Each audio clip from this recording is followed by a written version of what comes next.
How's it going, guys? Nathan from Nathan's DIY Garage, and today we're going to try to work on John's car a little bit. Finally, our storms are over. Weather's pretty nice in the 60s right now, sunny. We need to do under the hood. We need to do valve cover gasket, CCV delete. We need to do the pulleys, idler pulleys, tensioner pulley, and thermostat. That's actually pretty easy. It'll take us longer to take the fan shroud out than it will take all that out. However, we're probably not going to do that today. We're going to go and do the front control arms, and they are super bad. I left the wheel on the passenger side, and so you guys can see, if you could even see it on the camera. It's just totally jacked. And what the symptoms were, when you hit a bump, you hear it clunk.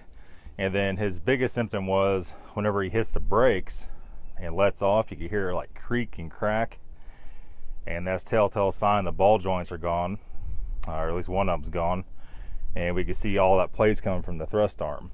So the car definitely needed control arms. We're going to do control arms. We're going to do inner and outer tie rods, and we'll go ahead and string line it for him. It definitely needed that, and good thing he's doing it before he really had a problem on the highway. So these kits come in a box. These are the eBay kits. They're like 112 or 117 bucks.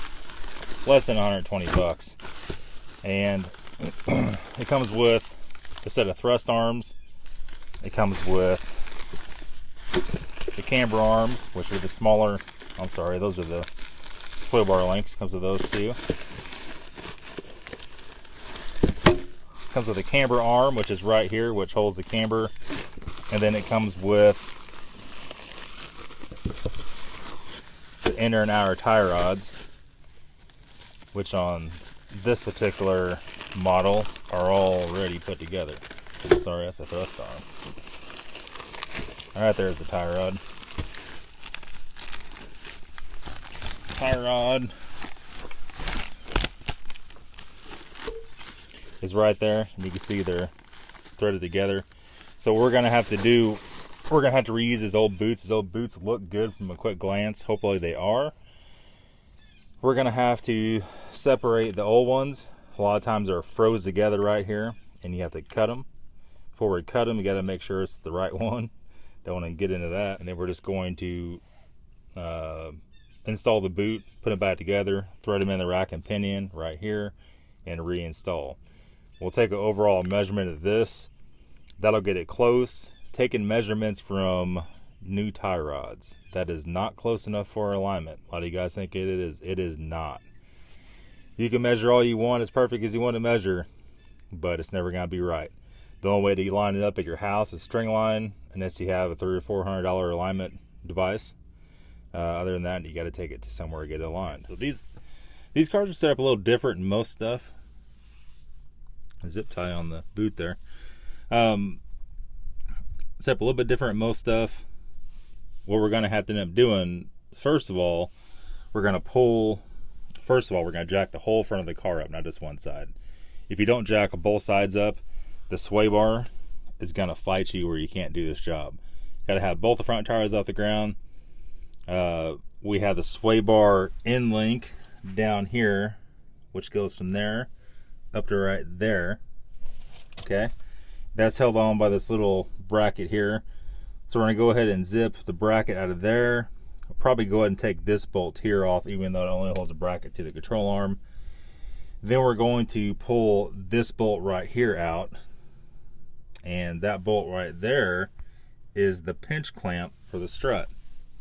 So what we're going to do, once we remove all three of these bolts, we're going to take some WD-40. We're going to spray down in that crack right there, between the strut and that shackle, and the bottom of the strut is only clamped in that knuckle. So when we take that out, that knuckle is going to slide down. This whole thing's going to slide down off of that strut. You'll be able to see it on the strut. That is the only way to get to the nut on the thrust arm. Thrust arm, I don't know if it even focus or not. If you could even see it, probably not. The bolt is down there, and the thrust arm bolts to the car up here via one bolt. So it's not really too hard of a system, but you do have to know what you're doing. Also on the thrust arm or the thrust arm ball joint goes into the knuckle. It is common for the sleeve to stay on the thrust arm. We're hoping that does not happen. We have some others here, but we got to take them off the car, and then we're looking at a bunch of time, bunch of pain in the ass. Hopefully we don't have to go there. So basically what we're going to do with the tie rod, we're going to go ahead and loosen this. We'll smack with a hammer, knock it out, and then we're going to thread it. Boots ripped. That's nice. And we'll have to do some digging here. It'll thread into the rack and pinion. And then at that point in time, you could just unthread the whole inner tie rod and remove it. It sounds like a huge job. It's not that bad. If everything goes right and nothing snaps or, you know, stuff's not difficult to get apart, it should go pretty good. What we're going to be using today for all this is our 1/2-inch drive Craftsman Impact. And we have a Impact Universal joint for it, a limited travel. That's going to let us just get in here and just zip all this stuff right out. Without that, this job is a pain in the ass. All right, it's a little too close quarters in here to get a time lapse of this, guys. I don't think that would actually work out. But what we're going to do here, it's a pretty simple procedure. We're going to pull this bolt out. Now, on these swivel bar end links, you're going to have some trouble getting them out. You can't even see the screen on the camera. It's still bright out here. Okay, so you can see right here what I did. I have a pair of needle nose vice grips. You could use a wrench or whatever you want to hold it, because what's going to happen when you go take this nut off, it's going to want to spin. So we just did that. It worked real good. And that joint is totally trashed. That's some of the clunking noise too. And for this very time being, we're just going to let it dangle, and then we'll go down and do that. But first I'm going to get this loosened up. And the trick to these are, you got to tap down on the knuckle, but you can't really hit it here because that's all aluminum. The whole knuckle's aluminum on these cars, the whole subframe's aluminum. You got to watch what you're doing. So what we're going to do, we're going to take it loose. We're going to try to just tap down gently right here, and the more the vibration will cause it to go down than actually blunt force of hitting it. And once we're going that far, then we're going to look down underneath. We'll slide underneath on our little mat there, and I'm going to show you on that how far you have to go down to get that thrust arm bolt out. Okay, so we just pulled out the tie rod. These are trusty pipe wrench for the inner part of it. We didn't try to separate it in the car. We'll try to separate it out here at the nuts. I don't think it'll come apart. Usually 99% of the time they don't come apart if they have the slot on. This one may not have. Oh yeah, it does have the slot. See? That's all the road salt in there. Usually once you have that, nothing you could do. So we just threaded that right there, of course. And now we're going to take our hammer. I don't have my glove on here, but probably get all dirty. And we're going to watch that. We're just going to gently tap down on it. And what that's going to do, need two hands to do it. That's going to separate that guy by doing that. All right. Just use two hands, just by letting the weight of the hammer fall on it. No blunt force to that, because you could possibly mess it up. You could already see it start to separate. It should separate overall pretty easy. You shouldn't have to really bang on or nothing. What you never want to do, the most common mistake, people will bang on this part right here to separate it, and that is the hole, the threaded hole for that sway bar link. The problem is that's aluminum. If you touch that at all with the hammer, you're going to oval it out, and you're not going to be able to get your sway bar link to go in it. UPS has showed up. They brought John's bumper, the M5 bumper. This one comes with the fog lights and the fog light bezels. It was like just shy of 150 bucks for the whole thing. It overall looks pretty good. I can't really pick too much wrong with it. As far as the painter's perspective, I mean, you know, it's basically ready to scuff down, spray with a plastic adhesive promoter, and go ahead and put some base on it. So yeah, got a little wrinkle. It's only in the primer though, so tiniest bit of wet sand, as long as it physically fits on the car correctly, that's the biggest thing. And we're gonna fit this up for him in probably the next day or two, maybe even tomorrow. We don't have to paint it, we just need to fit it up, get it on the car, so then he could take the car to the paint shop, have him take it off, paint it, and put it back on. Okay, so next up, we are going to take the thrust arms off. The thrust arms, if you could even see it with the glare, is right here, and that's where we were knocking the strut up for. You can see the bottom of the strut's right there. It's right in the way of the bolt. We're gonna knock it out of the way enough where we can get in there with our impact, hopefully. Well, we can take it on the bottom of the impact. We have to be able to push it up far enough to clear the stud to get it out. So we're gonna go ahead and take off. We'll focus. Man, that glare is brutal. There is a 10 right here. I don't know if there's any more on there, and I think there's one more, yeah, right there. There's 2 10s, takes off this little dust cover that goes up to the thrust arm. Go ahead and take it off so I can show you. We'll save our little bolts here. You don't have to have these on. Most of the cars don't have many more once they get the control armors on once. It's really kind of nonsense why it's on there, but I'll go and pull that guy off like so. That reveals the thrust arm bushing, and we have, I think it's 18mm bolt and a nut.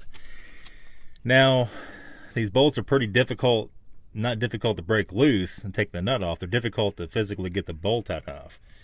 What usually happens is this one's already all loose anyway. Somebody's already done this once. You have to slide the bolt out. Get the screen, there you go. Slide the bolt out that way, right? But it's going to hit this plastic, so you just got to take your hand and push the plastic and work it around where you can slide the bolt off. For the head of it's, for the tip of it's right there where you can slide the control arm out. It's kind of a pain in the ass, but you know, I've done worse. Okay, so here's where we're at. We're having trouble getting that lower arm out of the knuckle. You can see stuck in there. Probably get the pickle fork on it. We didn't just slid all the way out of the strut so you guys see what's going on here. The thrust arm is still in the knuckle. We haven't even taken the bolt off of it yet, and it bolts in upside down like that. And the reason why you got to take the strut out is it slides down the hole right there, and it goes down right on top, almost on top of this, so you can't pull it out. So we just went and undid the outer caliper bolts, set it back up, tucked it up under the sway bar, undid the wires. We unplugged our ABS sensor very carefully, not to break anything. And we're going to go ahead and take our hammer. We're going to knock it out. If we can't get it out like that, we're going to take our pickle fork and get it out. We're going to remove this, and then we have to remove the other end of that. At that point in time, we're all disassembled. Now, we're only probably 30 minutes into it right now. And basically the hardest part's getting it apart. Putting it back together usually goes pretty quick. So we got the whole knuckle out of the car, and you can see it or not, there you go. We have the thrust arm, which is on here, and usually these things are ripped. This one isn't too bad. In this case, that ball joint is totally roached on what I call the camber arm. That one's even worse. That's where all the play was coming from. Usually it's the bushing on this guy is totally gone. This one's cracked. I don't see it's actually ripped. Somebody could have actually pressed a new one in that. They do sell just the bushing. But these, been on too long, these are definitely dangerous. That's where all the slop is coming from. And you can see now you get to, if you want to change the sensor, you gotta take the knuckle out, but you can see how it bolts in. E39 is 2 bolts, everything else is only 1 bolt. On the front, there's no CV axle, so you just have 4 bolts you take out. The whole wheel bearing assembly just comes out. There's no pressing anything off or on. There's a dust shield in the middle. So that's pretty much it. Hopefully what we're going to be able to do is take a hammer, now that's out, and we get a good swing on it, knock this guy out and knock that guy out. And hopefully none of the sleeves come out with them, so we're going to see. Okay, so we got it all knocked out. It actually came out, I don't want to say easy, but it was definitely stuck in there. So we're going to look and make sure that our tie rod, our bushing is in the control arm, has metal inserts. It has a metal insert on the thrust arm and a metal insert on the camber arm. You can see there's some old gouges in there. They're all filled with dirt. This whoever did it last was beating on something. So we're all disassembled now, guys. We're ready to start reassembling. You can see in the car itself, we still have our brake calipers tucked up in there in the little hole. We have our plugs up here. We're very careful not to crush any of our plugs going to our ABS or our brake pad sensor. we have our inner fender well pushed back. We just pushed it back so we could slide that bolt out, and we just have the bolt cylinder sitting back out of there. Now at this point in time, we're going to be reassembling. We're going to go ahead and I think we're just going to put the lower in first, the thrust arm. That way we could put the knuckle back on, and the rest we could do with the knuckle on. So we're going to go ahead and get our new box. We're going to pick out, there is a difference from driver to passenger, and if you don't watch out, you can't flip it upside down. That being said, we need to make sure we put the knuckle, or the, this isn't it, this is the other one. You need to make sure we put it in like this and not like that. It's pretty obvious, but it is an honest mistake. So let's go ahead and locate the correct arms and tie rods and get started. Okay, so we have, this side is done. We reassembled it all. Everything went pretty good. We left the tie rod loose. It's just finger tight. We have to leave it loose till we do the other side. Wanting to get both sides done today. It's starting to get dark. Neck is killing me. I have literally 10,000 other things to do. I got to post videos for this channel and the MRE channel. I need to leave. I need to go run errands. I need to go get food, and on and on and on. So, at any rate, we got to get out of here. We are finished with this today, and tomorrow we're gonna try to do that. We're trying to put a video up for the alignment, for how to string line it. I did it before. You guys like that? I'll go back. We'll do it again on this one. That way you guys that are doing this job, watching this video, don't have to go dig back through my other stuff. You can just look through this stuff and find it right away. See, it doesn't have that last shin right either. So, and then we're going to do the CCV, we're going to do the bumper, we're going to do the pulleys, thermostat, I don't even know what, all kinds of stuff. And we got to switch the front seats out yet in this car with our parts car. And I think that's it. Cam sensor. And airbag light.